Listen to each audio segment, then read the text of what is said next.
వైకాపా అసంతృప్త ఎమ్మెల్యేలు తిరుగుబాటు బావుట నియోజకవర్గాల్లో బల నిరూపణకు యత్నాలు టికెట్ల విషయమై పునరాలోచించాలని ప్రకటనలు కాళ్లబేరానికి సిద్ధమైన ఆ పార్టీ అధినాయకత్వం రాజ్యసభ ఎన్నికల్లో పరిస్థితి ఏంటని బెంబేలు వైకాపాలో అంతర్గత తిరుగుబాటు తీవ్రమైంది ఆ పార్టీ అసంతృప్త ఎమ్మెల్యేల అధిష్టానంపై యుద్ధం ప్రకటిస్తున్నారు నియోజకవర్గాల్లో తమను కాదని ఎన్నికలకు ఎలా వెళ్తారో చూస్తామంటే హెచ్చరికలు జారీ చేస్తున్నారు ఎక్కడికక్కడ బల ప్రదర్శనలతో తమ పరపచ్చాడుతున్నారు టికెట్లు ఇవ్వం పొమ్మన్న అధినాయకత్వంపై తిరుగుబాటు బావుట ఎగరేస్తున్నారు దీంతో వైకాపా పెద్దలు పలువురు ఎమ్మెల్యేలు బుజ్జగించేందుకు నానా తంటాలు పడుతున్నారు ఎమ్మెల్సీ లేదా ఇప్పటికంటే పెద్ద హోదా ఇస్తామని చెప్తున్నారు గతంలోనే ఇలా కొందరికి చెప్పి మోసగించారని చెప్పి వాళ్ళు తిరగబడుతున్నారు అన్నటువంటిది ప్రత్యక్షంగా చూస్తున్నారు ప్రజలందరూ బేసిక్గా ఒక 8 నుంచి 10 మ్యాక్సిమం మిగతా వాళ్ళది కూడా అయితే ఒక 15 నుంచి 20 మంది అయితే గ్యారంటీగా వెళ్తారు వాళ్ళు తిరుగుబాటు బావుట ఎగవేస్తే ఇంతకుముందు 23 మంది తిరుగుబాటు బావుట ఎగవేసి తెలుగుదేశంలోకి వెళ్ళారు దానికే భయపడినోడు జగన్మోహన్ రెడ్డి ఇప్పుడు భయపడతాడు అధికారంలో ఉన్నటువంటి వాటిట్లో రివ్యూ కొంతమంది మేము బలమైన వాళ్ళమే మీకు ఇచ్చిన సర్వే తప్పు అంటే అది రివ్యూ చేస్తామని చెప్తున్నారు దాన్ని ఈ కోణంలోకి రాసుకొచ్చారు ఇకపోతే బోగస్ ఓట్లకు చిరునామా అంటూ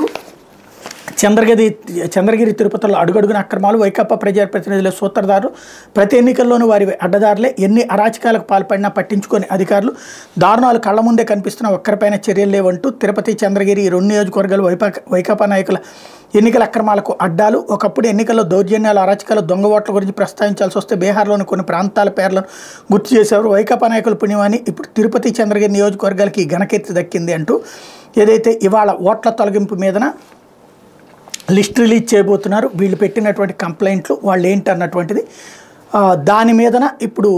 ఏం జరుగుతుంది అంటే తొలగించాలి అన్నటువంటిది పత్రికలు అట్లాగే తెలుగుదేశం జనసేన వీళ్ళందరూ కూడా గట్టిగా పట్టుబట్టారు కాకపోతే ఇటు వైసీపీ వాళ్ళు కూడా తెలుగుదేశం ఓట్లు తొలగించమన్నారు మేబీ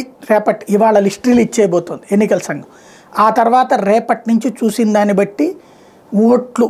వీళ్ళు కోరుకున్నటువంటిది జరిగిందా లేదా వాస్తవంగా చెప్పాలంటే ఎన్నికల సంఘం మీద వీళ్ళ ప్రెషర్ ఎట్లా ఉందంటే వైసీపీ వాళ్ళేమో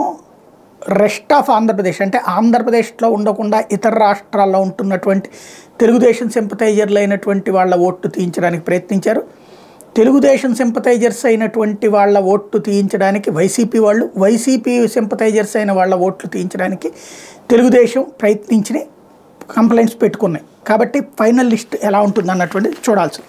లేకపోతే 600 మంది తహసీల్